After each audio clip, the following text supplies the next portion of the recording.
next, we will have Dr. Molly Regelmann from the Children's Hospital at Montefiore, and she's going to talk to us about ALD standards of care in pediatric endocrinology.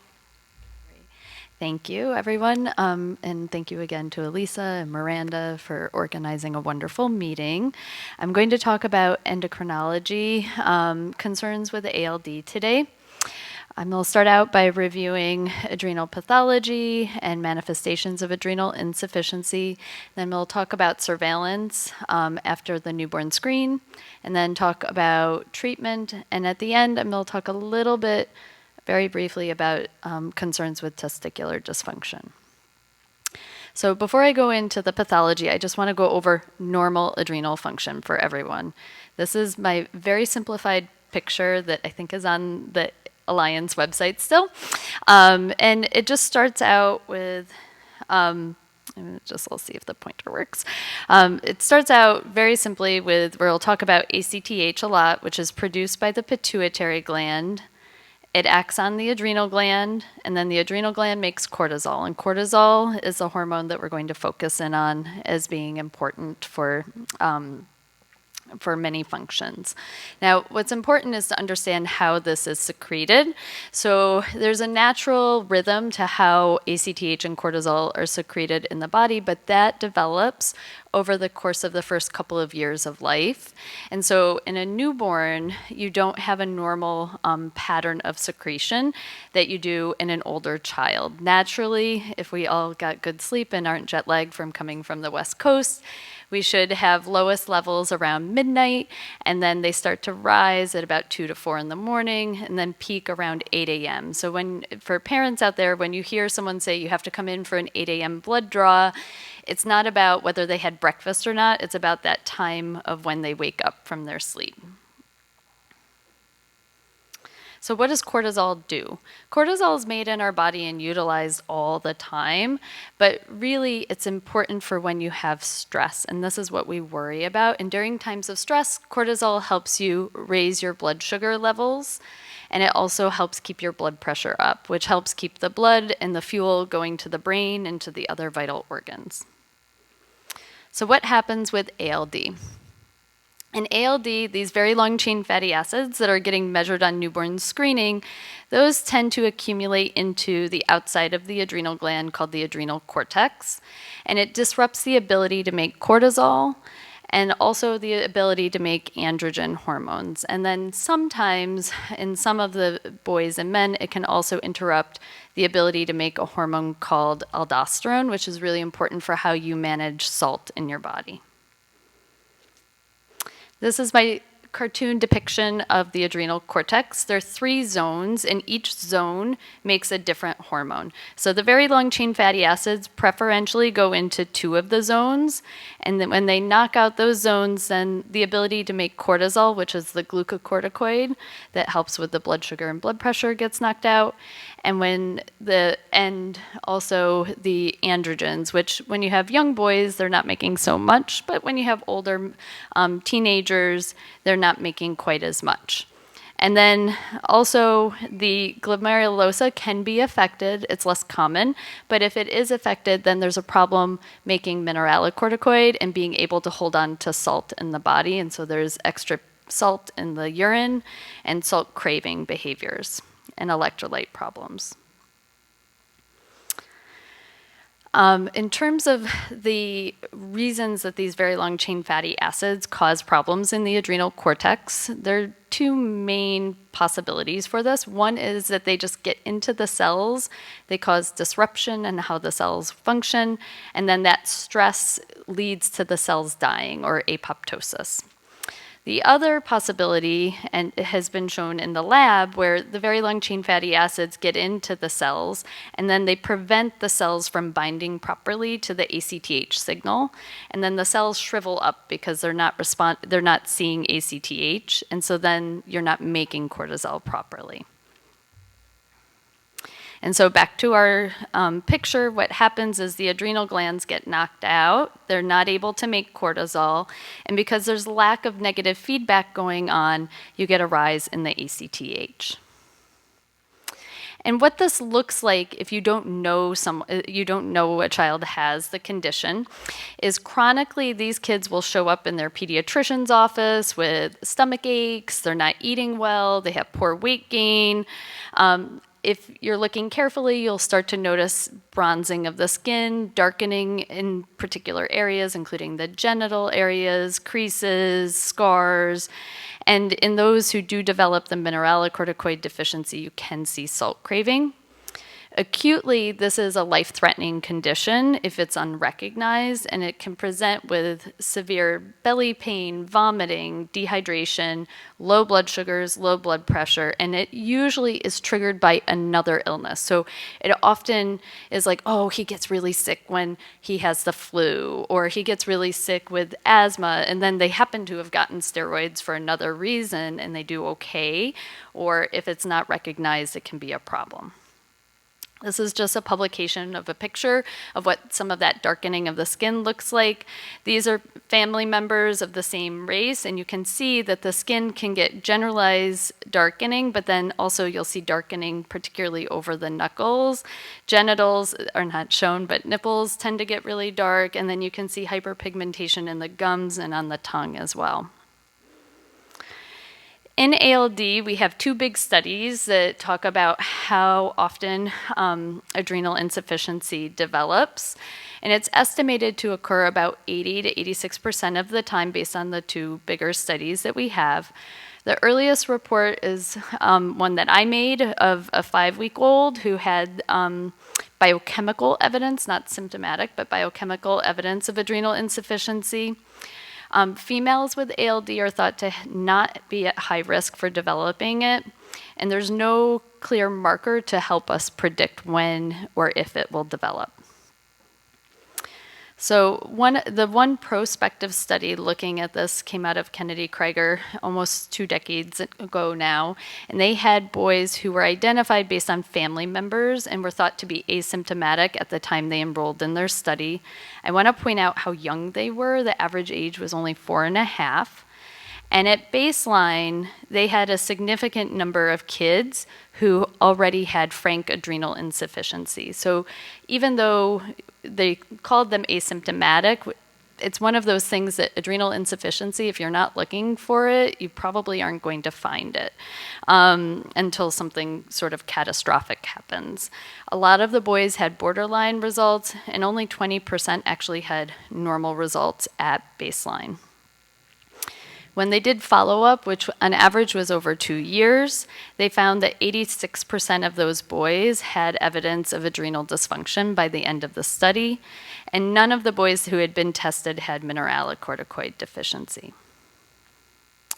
The other study we have is a retrospective study, which is our Mass General group and our group in the Netherlands, and they looked at charts of 159 patients and defined adrenal insufficiency based on both blood test results as well as if the patients came in already taking hydrocortisone.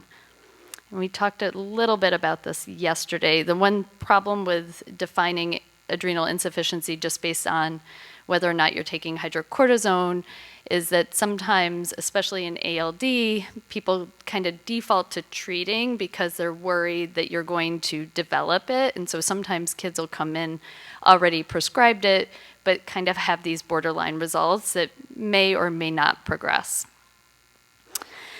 In their group, the median age was 24, so a little bit older than the group that was reported from Kennedy Krieger. And when they looked at who had adrenal insufficiency, they had about 80% of their patients with it.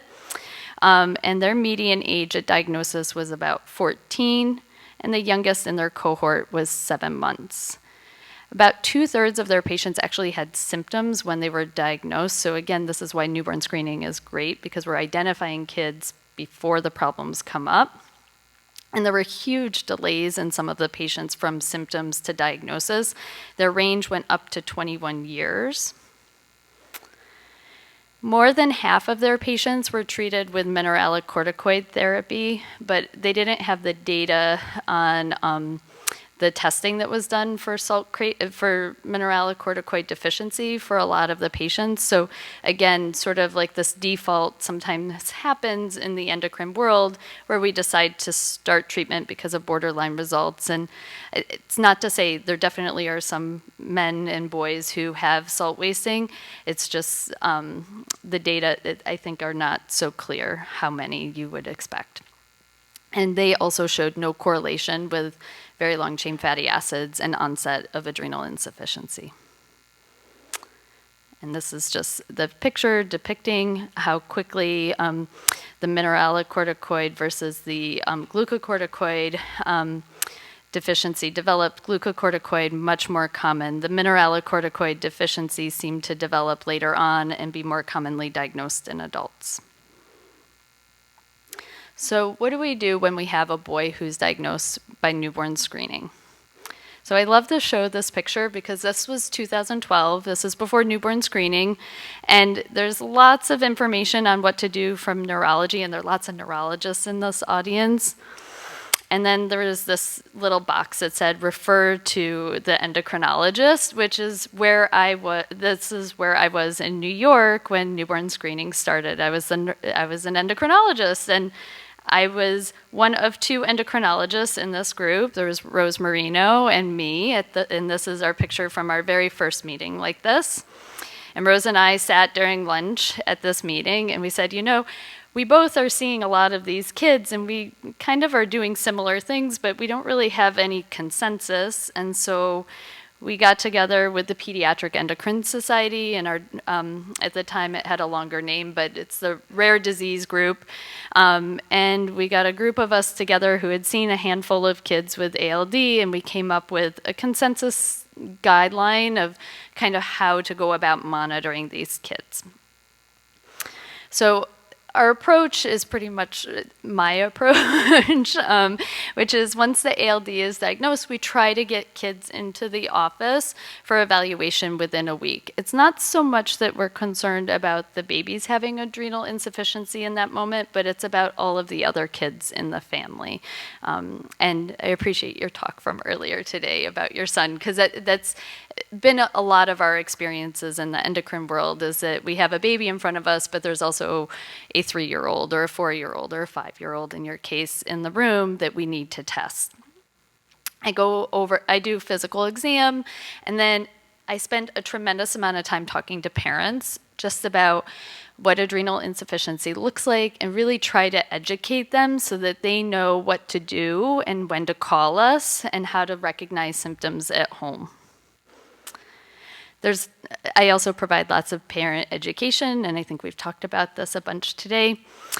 And then I talk to them about how we go about doing testing in babies. So with babies, as I mentioned before, they do not have normal diurnal secretion of the ACTH and cortisol. And because they have not developed that standard rhythm, it's really challenging to interpret their test results. So usually what I offer parents is, we can do the testing pretty much any time of day, and we can get back the test results. And if they look normal, that's fantastic. If your baby screamed a lot and got a good cortisol level for me and the ACTH wasn't too high, then we're in good shape.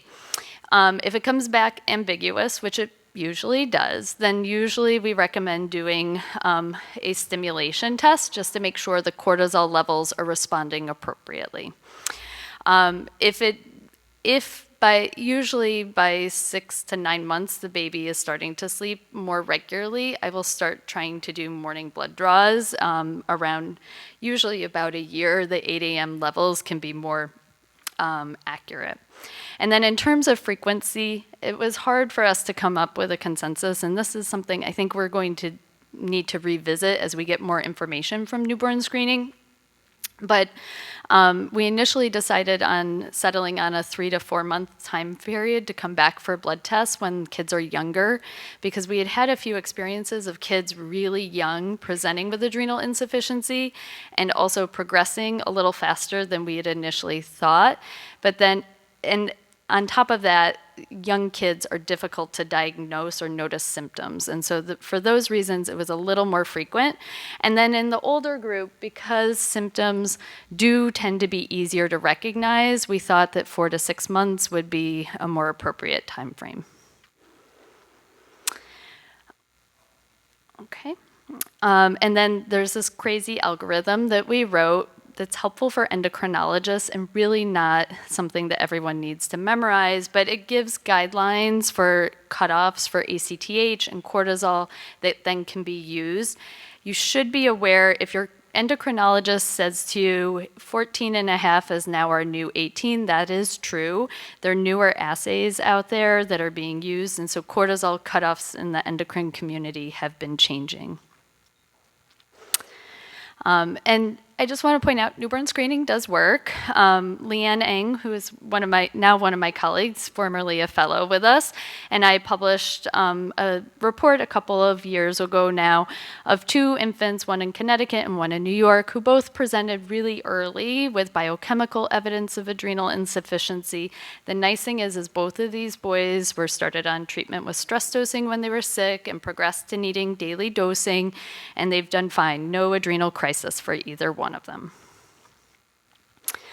And then I just want to point out that I think this is the California data they published a couple of years ago, just looking at how frequently they're starting to notice in the first few years of after starting newborn screening, how frequently they're noticing adrenal insufficiency or patients are being started on hydrocortisone, and the numbers are low still.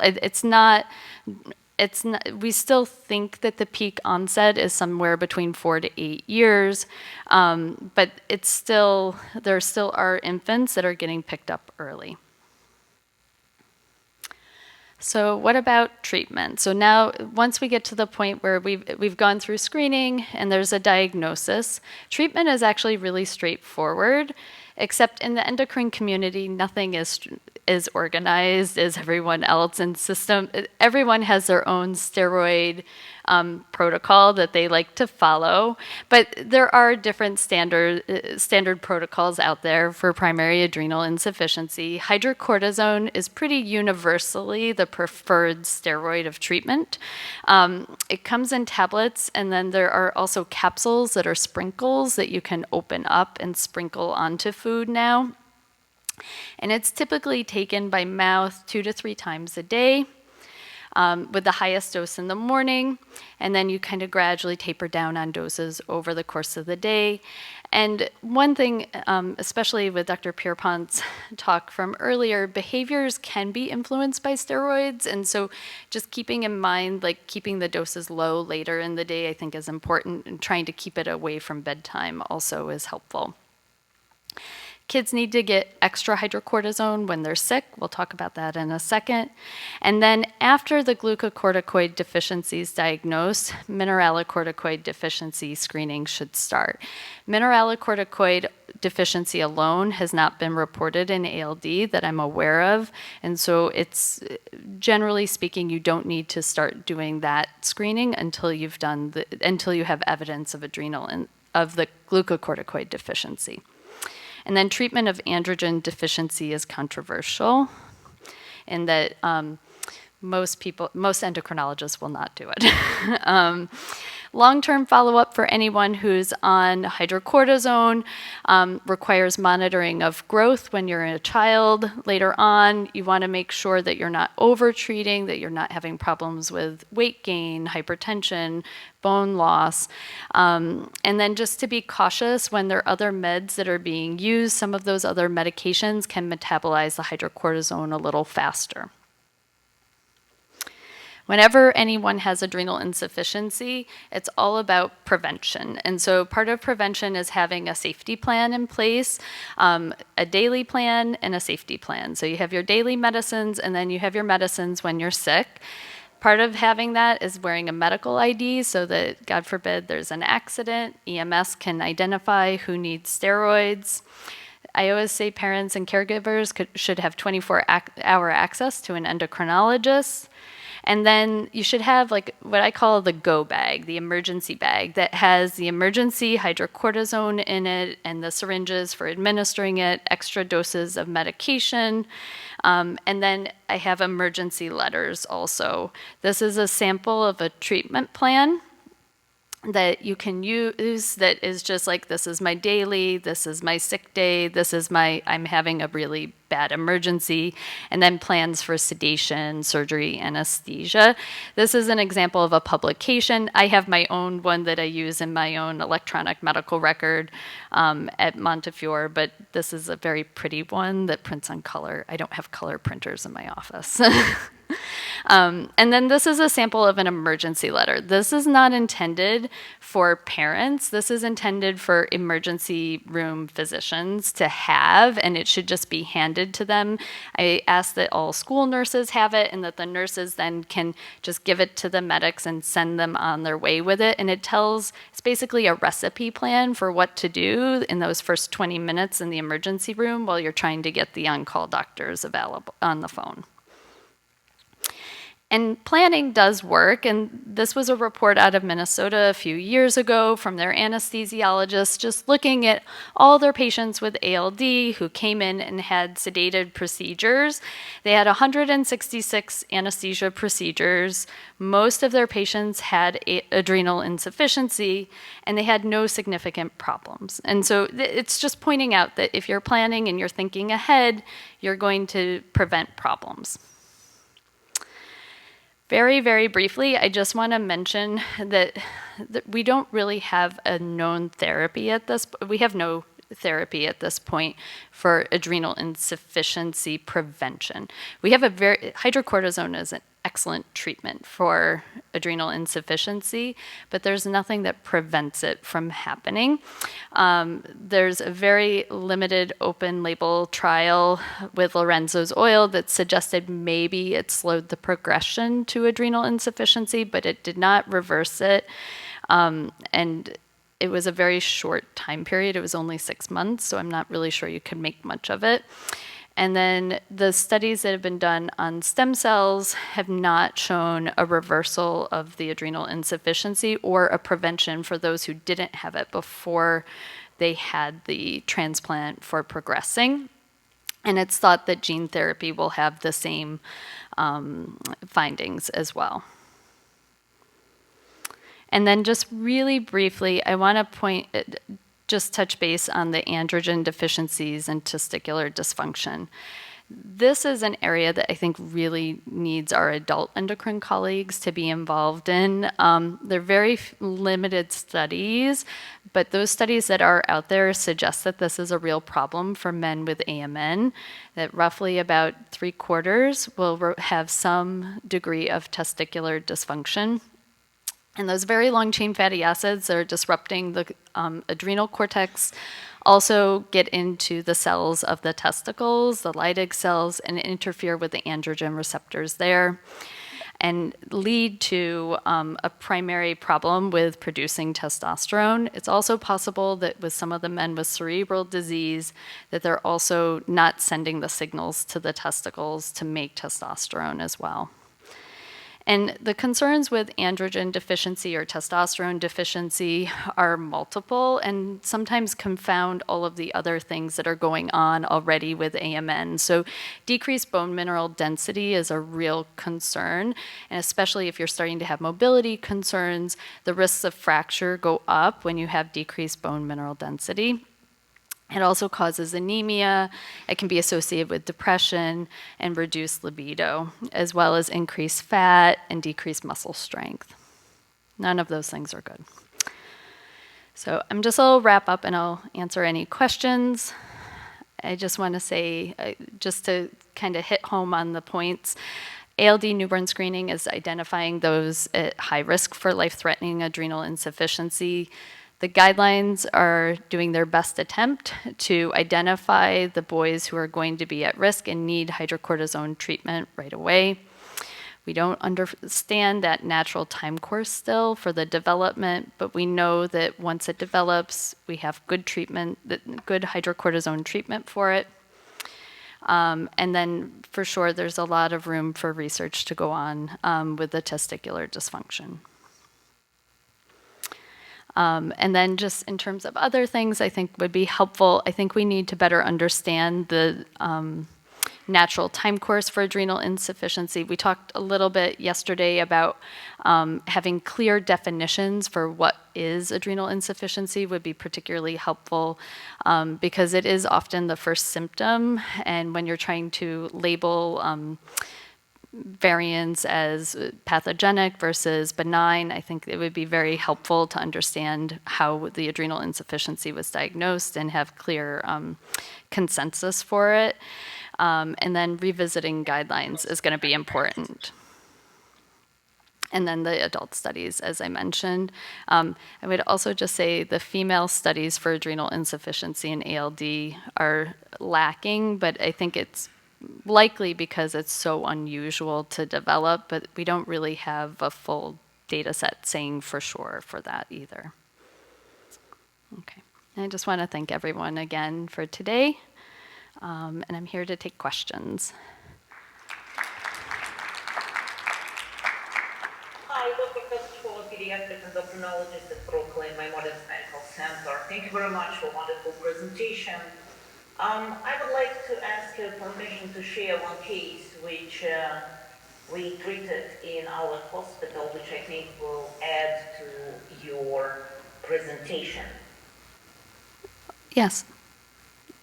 This child, 5-year-old, lately diagnosed with ALD, presented in adrenal crisis, and the striking feature was his hyponatremia, down to 102 sodium level, Yeah.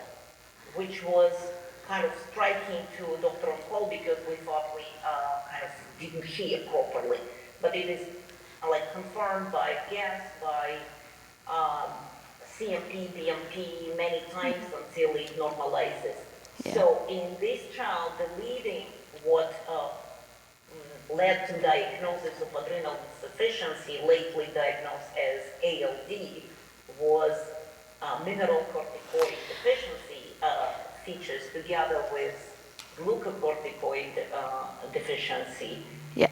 And I want to be clear. I'm not saying that it doesn't happen. I'm just saying it doesn't happen in isolation. The glucocorticoid deficiency happens first, though, and it may happen together if you're not aware of it. yes, sorry. All right. Thank you very much. Okay. Bye. Thank you. Yes.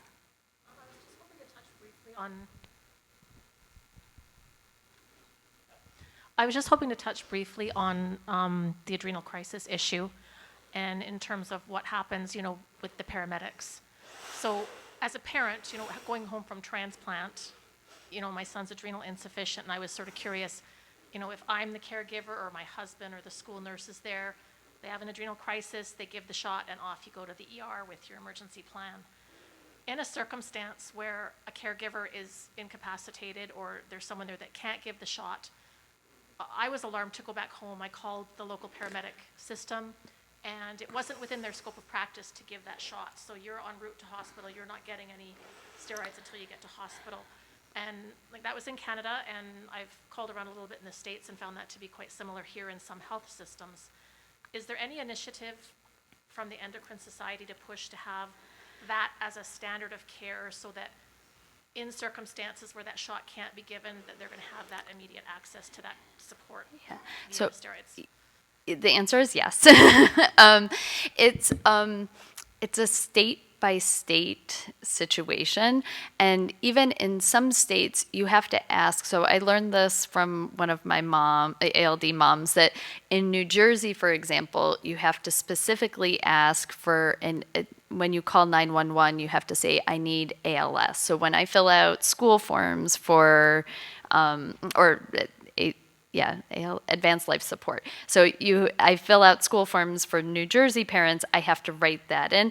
I think the key is to ask what your local ambulance, just call up your local fire department or ambulance and ask them how they determine it.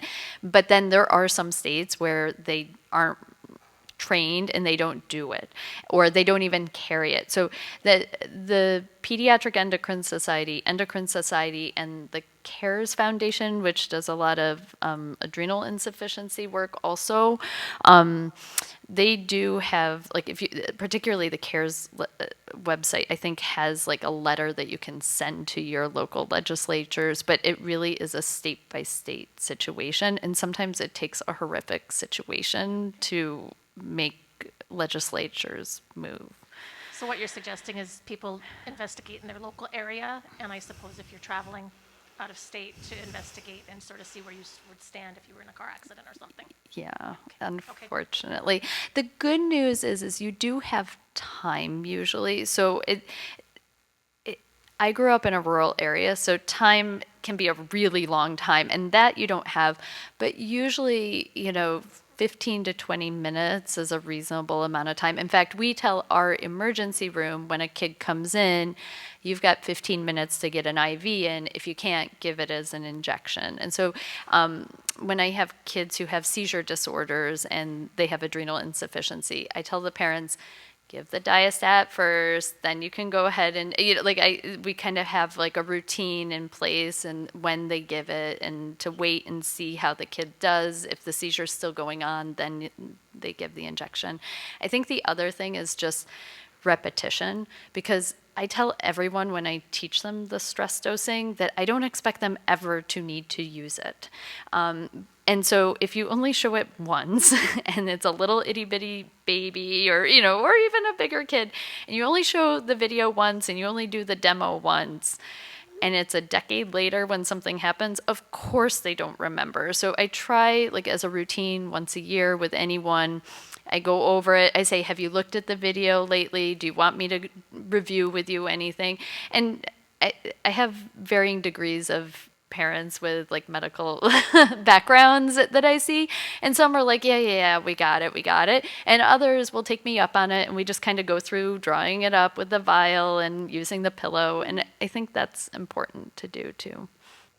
So I'm kind of curious about what do you think about, as you monitor some of these borderline cases for adrenal function, and they go a fairly long time without any indications? It sounds like most ALD patients will develop adrenal function problems, right? It seems that yeah. I mean, it seems that way, but it's also difficult because the studies that we have right now are clearly people who have pathogenic neurologic disease, either in their family or personally. And I'm not sure with newborn screening. Sometimes I just have kids who hang out for 3 or 4 years with these borderline levels and they're not progressing. And then they come in for their 6 months later and they've clearly progressed and they didn't gain weight for 6 months. They may not have had like any big, huge symptoms, but they just didn't gain weight for 6 months. And that's a weird, or the parent says, oh, they're not eating as much. And then you look at them and you're like, they're a little bit darker, but it's very subtle. But the nice thing about newborn screening is we know when we're looking for it, so we're picking it up before what was described with that 5-year-old is horrific and ideally should never happen. That like we should at this point with newborn screening have that child getting routine screening and hopefully getting replacement from an early age.